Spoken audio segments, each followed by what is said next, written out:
Good morning, everyone, and welcome to the class. We are doing the revision of the whole syllabus according to your revision test 3 syllabus. Now you have done revision test 3 paper 3, and now you are preparing for paper 4. In this paper 4, your syllabus for political science is the chapter United Nations and its organizations and contemporary South Asia. In the previous 2 videos, we have discussed this United Nations and its organization, and now we will discuss the contemporary South Asia. And in this contemporary South Asia, you have to prepare from page number 66 to 77, which is given in the book, है ना. Page number 66 से 77 के बीच में जो भी चीज़ें हैं वो सारे आपको करने हैं. Like what is South Asia है, then this process of democratization के डिफरेंट डेटा दिए गए हैं, वो data analysis is very much important. इसके बाद इंटरनल पॉलिटिक्स है, लाइक पाकिस्तान का इंटरनल पॉलिटिक्स किस तरह से मिलिट्री और डेमोक्रेटिक रूल दोनों का मिक्स रहा. देन बांग्लादेश कैसे आया एग्जिस्टेंस में बांग्लादेश. देन नेपाल के डेमोक्रेटाइजेशन की प्रोसेस दिया हुआ है सारा कुछ, वो काफ़ी इम्पॉर्टेंट है आपके लिए. फिर श्रीलंका में जो एथनिक कॉन्फ्लिक्ट हुआ और फिर कैसे वो मैटर सॉल्व हुआ वो है. उसके बाद इंडिया पाकिस्तान का कॉन्फ्लिक्ट भी इसी के अंदर आपको पढ़ना है.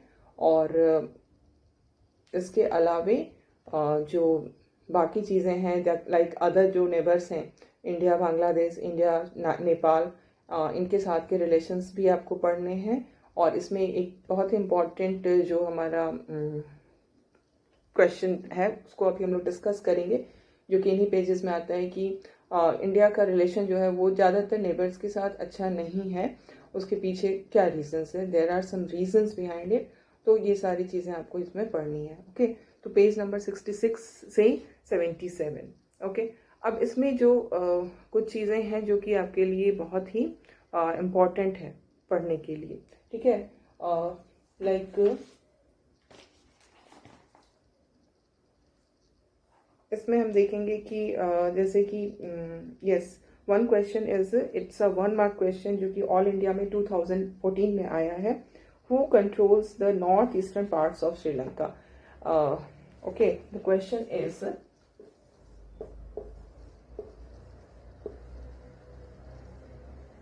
who controls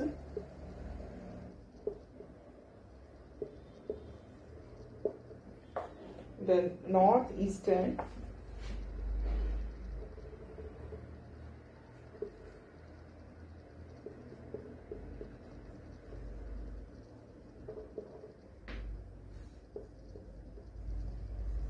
part of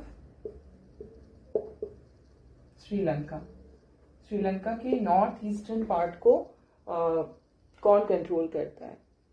ये इसमें एक चीज़ ये इम्पॉर्टेंट है. अब क्वेश्चन इस तरह का है, it's not a printing mistake, because answer में आपके ये कंट्रोल्स नहीं होगा. बिकॉज आज के डेट में हम क्या देखेंगे कि ये कंट्रोल अब नहीं रह गया है. पहले जो नॉर्थ ईस्टर्न पार्ट था श्रीलंका का, उस पर LTTE का कंट्रोल था. बट LTTE को अब डिफीट किया जा चुका है. सिविल वॉर एंड हो चुका है श्रीलंका में, और जो गवर्नमेंट है, श्रीलंकन गवर्नमेंट है, ये पार्ट उन्हीं के कंट्रोल में है. It's not under the control of LTTE at present. So your answer should be कि the north eastern part of the Sri Lanka was controlled by LTTE, but now it is under the control of Sri Lankan government. Okay, so that should be your answer. This question came in the year 2014, All India 2014, and it's a 1 mark question. ठीक है, ये 1 mark का question है. And the answer is north eastern part of Sri Lanka was controlled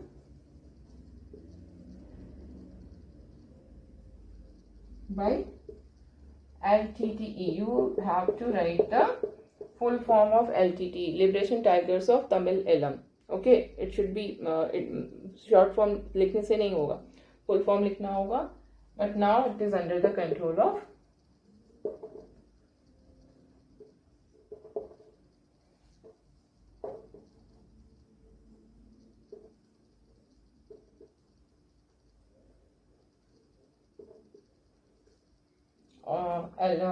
Sri Lankan government, है ना.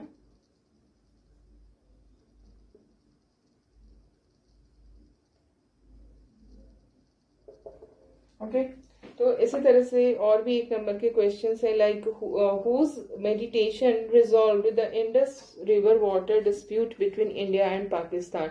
Indus river water का dispute था India और पाकिस्तान के बीच में. ये वर्ल्ड बैंक के मेडिटेशन से ये सॉल्व हुआ था 1960 में. तो वो भी आपका एक नंबर का क्वेश्चन है और this question came in all India 2012. Okay,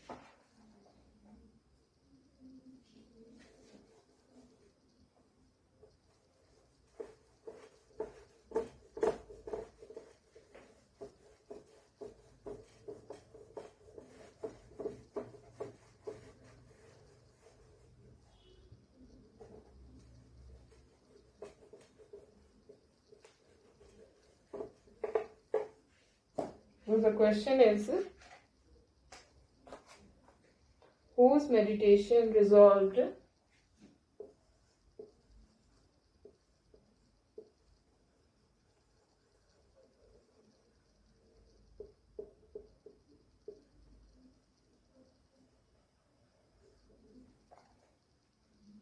the Indus River water dispute.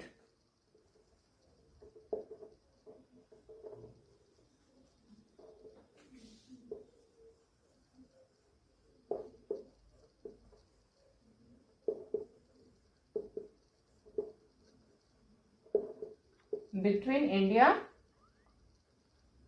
and Pakistan.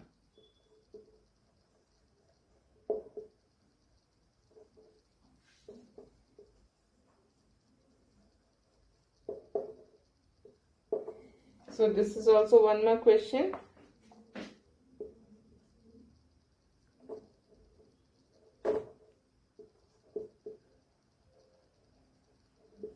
And it came in the year All India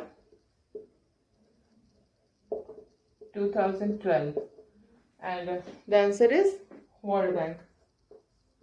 Okay, write the complete sentence.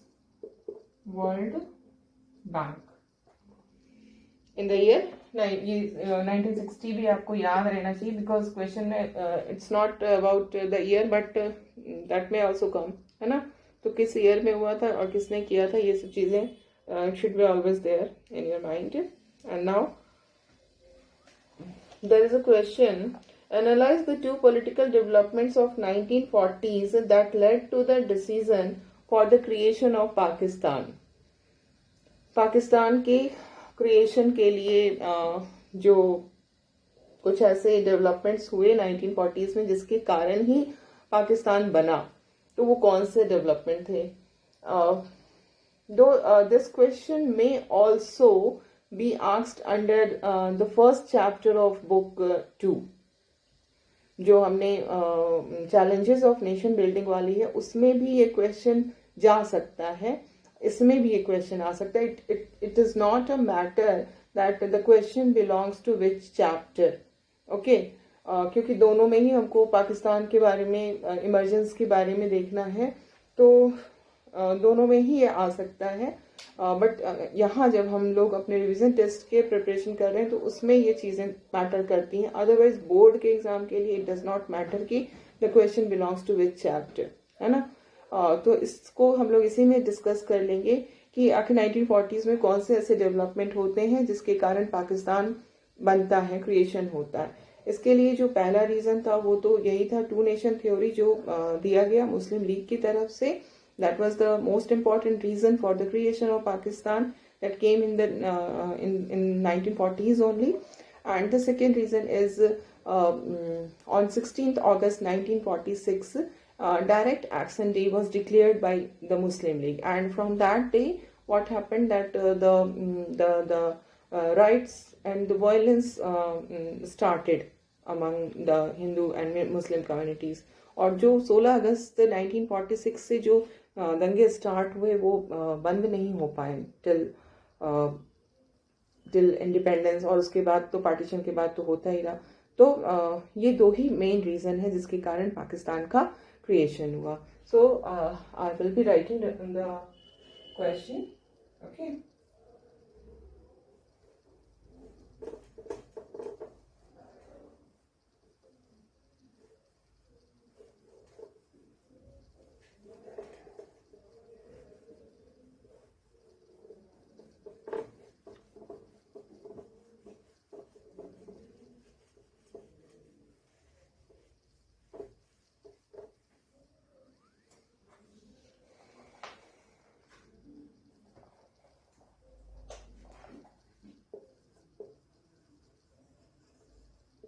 analyze the two political developments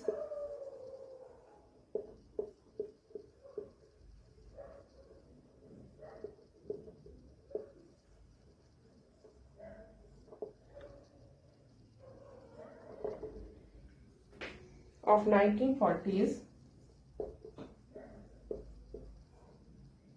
that led to the decision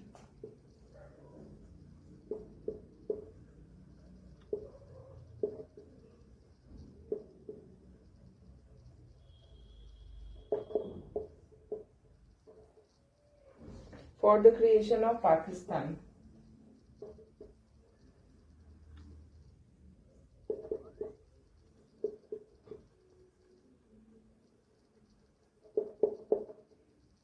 okay, तो इसके answer में हम लोग वही लिखेंगे. एक तो the demand the two nation theory,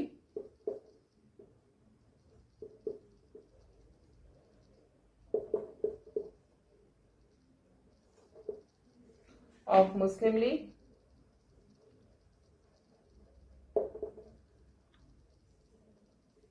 and the second is Direct Action Day, declaration of Direct Action Day on 15th August 1946.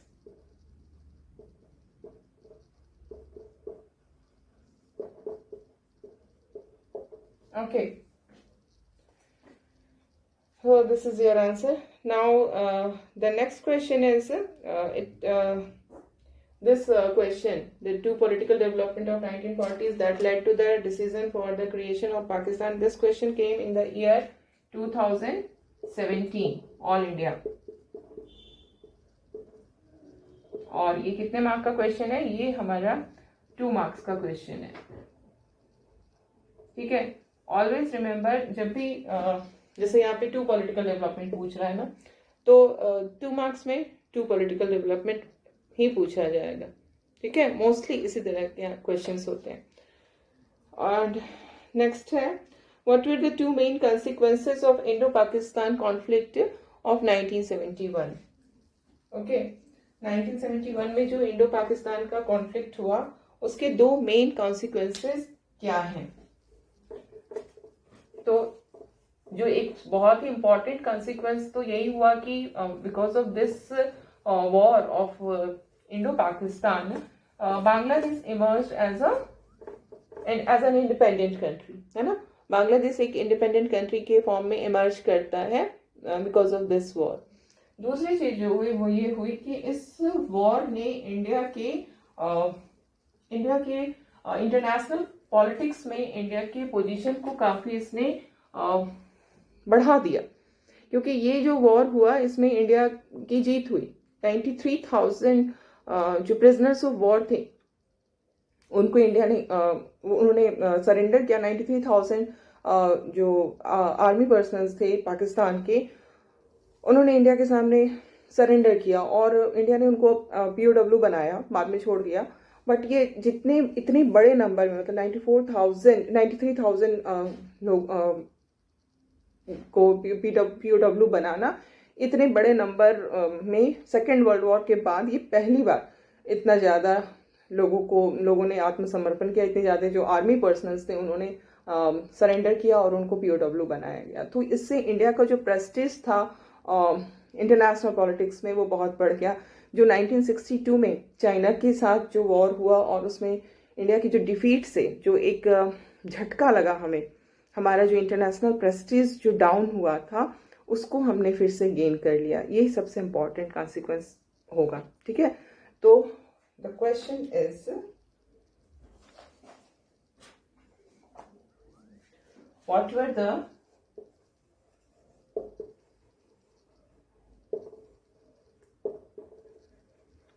two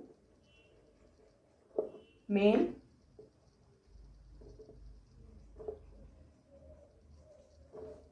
consequences of Indo-Pakistan conflict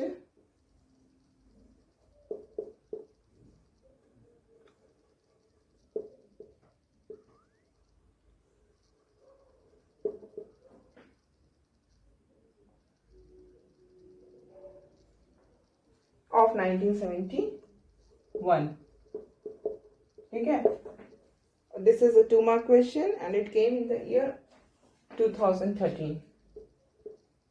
2 marks. Okay, All India 2013. ठीक है, तो ये काफ़ी अच्छा क्वेश्चन है और इसका जो हम इम्पैक्ट लिखेंगे वो यही होगा कि emergence of Bangladesh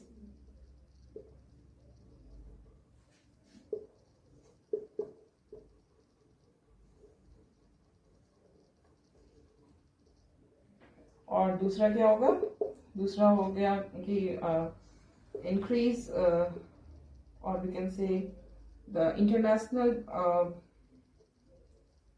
the prestige of India or the position, we can say the position of India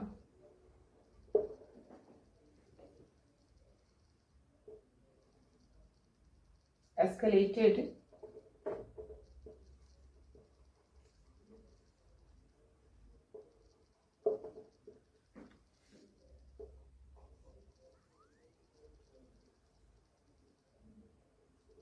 in international politics, है ना। और escalate मतलब ऊंचा होना, बढ़ना। तो इस तरह से इसमें आप वो भी जिक्र करोगे जरूर कि 93,000 जो मिलिट्री पर्सनल थे उन्होंने सरेंडर किया और इंडिया ने उनको POW बनाया, जो कि सेकेंड वर्ल्ड वॉर के बाद सबसे बड़ा नंबर ऑफ मिलिट्री पर्सनल्स था जिन्होंने सरेंडर किया था। ठीक है, तो ये हो गया हमारा नेक्स्ट क्वेश्चन। इसके बाद इस चैप्टर में और जो क्वेश्चंस हमारे लिए बहुत ही इंपॉर्टेंट क्वेश्चन है, देखिए ये question, this is a very अच्छा क्वेश्चन है। Democracy is becoming the first choice of the people of South Asia, justify this statement. It's a statement, है ना, you have to justify this statement. This question came in the year 2015 all India and it's a 4-mark question. Okay, तो इसमें हम क्या लेंगे, इसमें हमने जो यहाँ पर स्टार्टिंग हो रही है हमारी चैप्टर की, वहीं पर आप you must have observed, we have discussed all these thing, हमने एनालाइज किया है जो डेटा दिए हुए हैं रिगार्डिंग द डेमोक्रेटिक प्रैक्टिसेस, है ना, लोगों की क्या सोच है डेमोक्रेसी के बारे में, साउथ एशिया के लोगों की किस तरफ हम जा रहे हैं, इस बारे में एक बहुत ही अच्छा डेटा दिया हुआ है।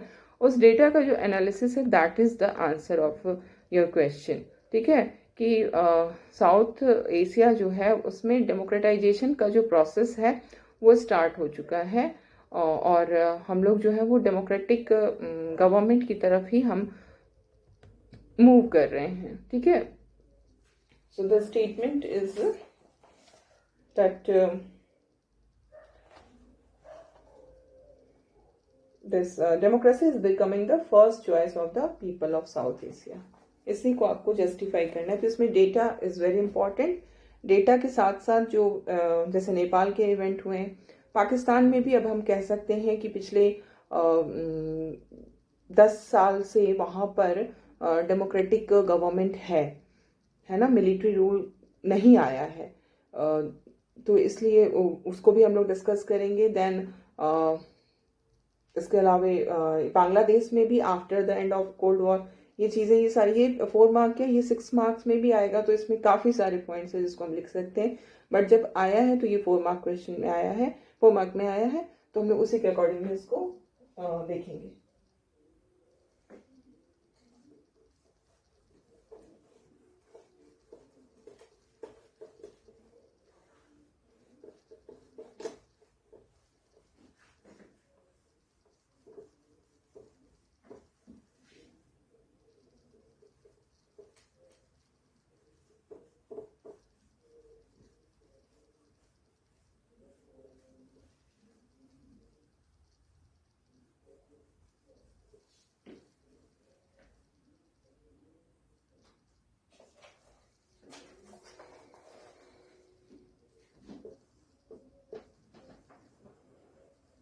Democracy is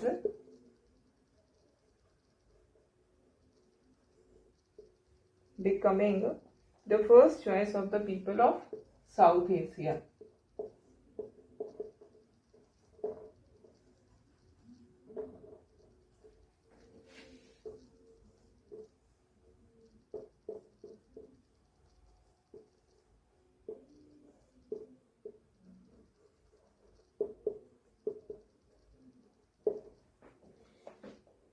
Justify the statements.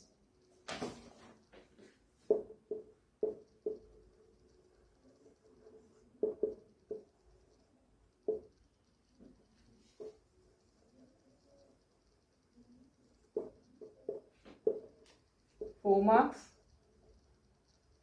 and it came in the year 2013, All India.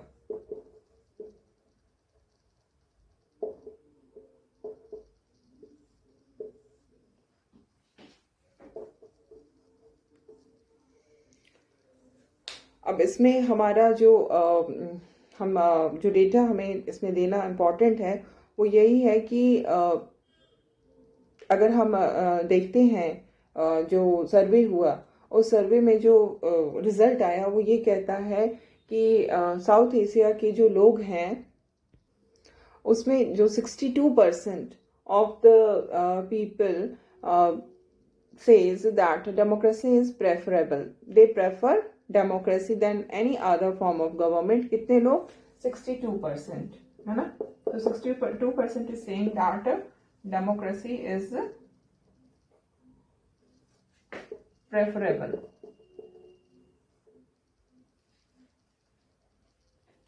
अब उसके अलावे जो 10% लोग हैं, सिर्फ 10%, only 10% is saying that sometimes dictatorship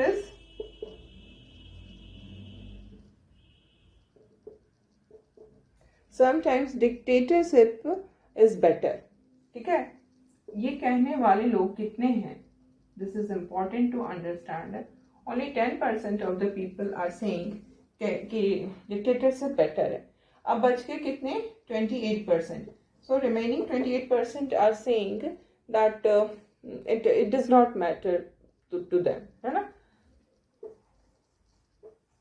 Does not matter कि क्या है, डेमोक्रेसी है या डिक्टेटरशिप है। तो इसमें जो सबसे बड़ा परसेंटेज ऑफ पॉपुलेशन है वो डेमोक्रेसी को ही प्रेफरेंस दे रहा है, दैट इज 62%। तो ये प्रूव कर रहा है कि डेमोक्रेसी की तरफ ही हम बढ़ रहे हैं। साउथ एशिया के सारे कंट्रीज जो हैं वो डेमोक्रेसी को ही प्रेफरेंस दे रहे हैं, है ना? और इसके अलावा और भी हमारे सामने डेटा है, जैसे कि हमने देखा था कि इस तरह के अगर हम देखें, जैसे कि ओवरऑल साउथ एशिया में जो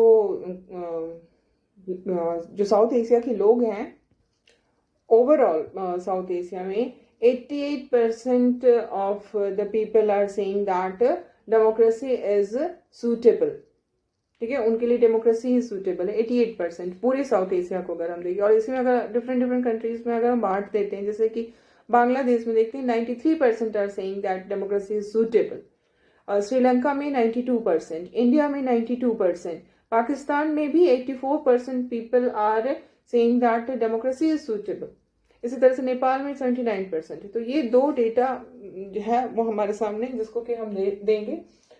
और इसके अलावे जो इवेंट्स हुए हैं, जिस तरह से नेपाल में डेमोक्रेटाइजेशन की प्रोसेस हुई, उसको बहुत शॉर्ट में, मतलब इसमें आपके बस एक पॉइंट के अंदर आना है। नेपाल का जिक्र आएगा, देन पाकिस्तान, देन बांग्लादेश, और फिर श्रीलंका को भी हम लोग इसमें लाएंगे, क्योंकि श्रीलंका में जब मेजोरिटेरियनिज्म आया तो that was the end of democracy. लेकिन उसके बाद सिविल वॉर होता है और उसके बाद everything was settled in a peaceful manner. उसके बाद मतलब सिविल वॉर तो हुआ, काफ़ी कुछ हुआ वहाँ पे, लेकिन बाद में फिर सब पीसफुल हो गया। तो इन चारों कंट्री का हमको देना होगा, और मालदीव्स और भूटान को भी ऐड कर सकते हैं। इट डिपेंड्स, अगर 6 नंबर में है तो सारी चीज़ें देनी होंगी, 4 नंबर में है तो आपका एक ये डेटा और उसके अलावा जितने भी कंट्रीज का एग्जाम्पल हमने दिया वो सारे आ जाएंगे। और इंडिया का भी इसमें एग्जाम्पल हम देंगे, है ना, बिकॉज इंडिया बुक में आपके इंडिया नहीं दिया है, क्योंकि इंडिया के लिए तो सेपरेट पूरा का पूरा बुक ही एक हमारे पास पड़ा हुआ है, second book, that is why India is not given.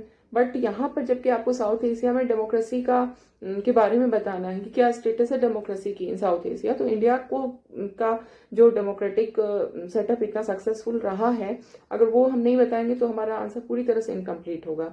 तो इस डेटा के बाद आपको जो साउथ एशिया की कंट्रीज है वहां पर जो डेमोक्रेटाइजेशन की प्रोसेस है उसको बताना है। That is very very important, ठीक है। और बहुत ही शॉर्ट में बताना है, इतना नहीं कि फिर एक ही आंसर लिखते लिखते आपका सारा टाइम चला जाए। This is very important to keep in mind, time management, है ना।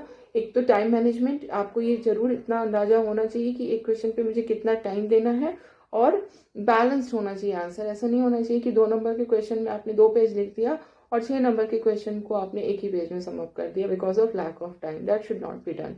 तो पूरा बैलेंस करके सारे आंसर को आपको प्रिपेयर करना है, ठीक है। अब इसके बाद हम लोग एक नेक्स्ट क्वेश्चन देखेंगे। Next question is like explain any 4 causes of ethnic conflict in Sri Lanka. Sri Lanka में एथनिक कॉन्फ्लिक्ट है ना, हम लोग जानते हैं, काफी कुछ इसके बारे में हम लोग डिस्कस किए हुए हैं, है ना। तो अब उसको देखेंगे कि उसके क्या रीजंस है। The question is about the reasons of ethnic conflict in Sri Lanka.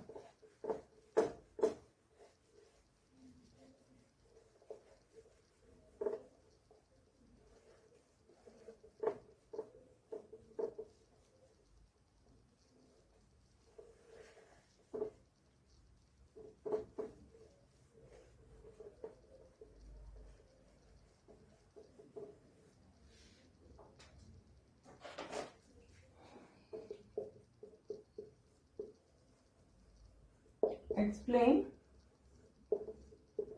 any 4 causes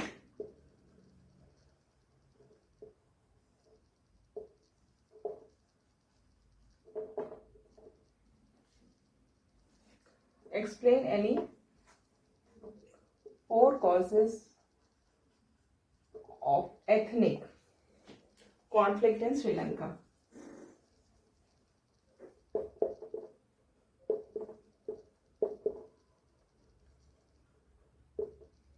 यहाँ पे फिर वही है, 4 कॉजेज है, ये आपका 4 मार्क्स का क्वेश्चन है, ठीक है।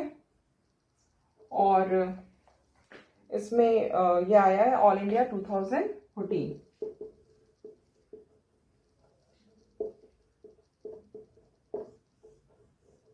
ओके, तो अब इसमें कॉजेज क्या हम देंगे कि क्यों श्रीलंका में एथनिक कॉन्फ्लिक्ट होता है, ठीक है।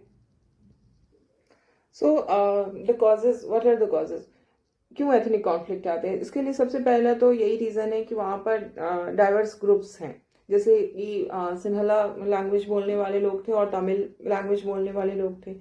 तो ये जो डिफरेंट लैंग्वेज बोलने वाले, जो डिफरेंट लिंग्विस्टिक कम्युनिटी वहाँ पर मौजूद थी, उनके कारण ही ये प्रॉब्लम आया, क्योंकि सिन्हलास जो थे वो वहाँ के ओरिजिनल थे, तमिल्स जो थे वो बाहर से आए हुए थे, इंडियंस तमिल, ठीक है। तो इस कारण ही कॉन्फ्लिक्ट आया, इस डाइवर्सिटी के कारण। तो diversity was the important reason, है ना, for this एथनिक कॉन्फ्लिक्ट। और ये डाइवर्सिटी में भी जो लिंग्विस्टिक डाइवर्सिटी है दैट इज इम्पॉर्टेंट,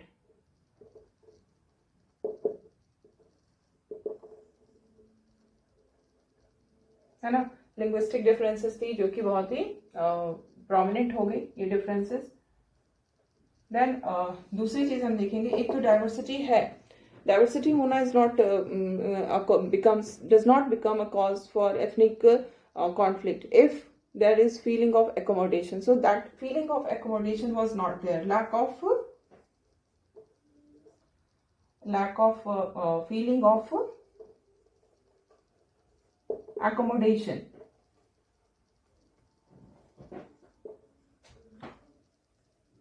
Accommodation क्या होता है? एक चेयर है एक सिंगल आदमी के बैठने के लिए, बट दूसरा आदमी खड़ा है तो उसके लिए हमने जगह बना दी।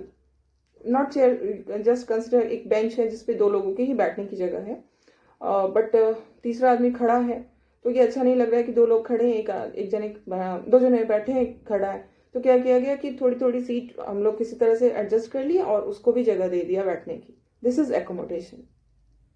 तो ये जब एकोमोडेशन की फीलिंग अगर होती है तो diversity does not become a cause for conflict. हम एकोमोडेट कर लेते हैं, एडजस्ट कर लेते हैं, yes you are also welcome, है ना। आपका भी ये कंट्री आपकी भी है, हम सब एक हैं। जब ये फीलिंग होती है तो फिर प्रॉब्लम नहीं आती। But this feeling is not, if this feeling is not there, if accommodation is not there, then it causes this conflict. Okay, and then third is policy of preference.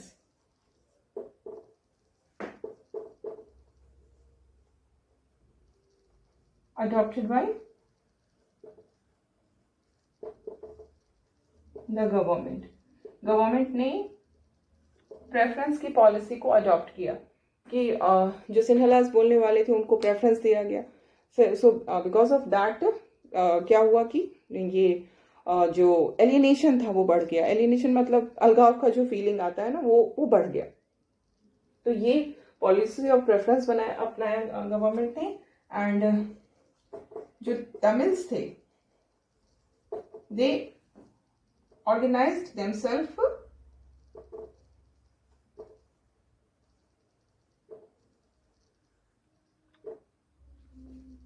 and created this LTTE, है ना। And इसी तरह से ये LTTE के कारण ही फिर civil war start होता है। तो these are the 4 reasons which are responsible for ethnic conflict in Sri Lanka. So with this we have completed the class of today, and now in the next class we will discuss other questions.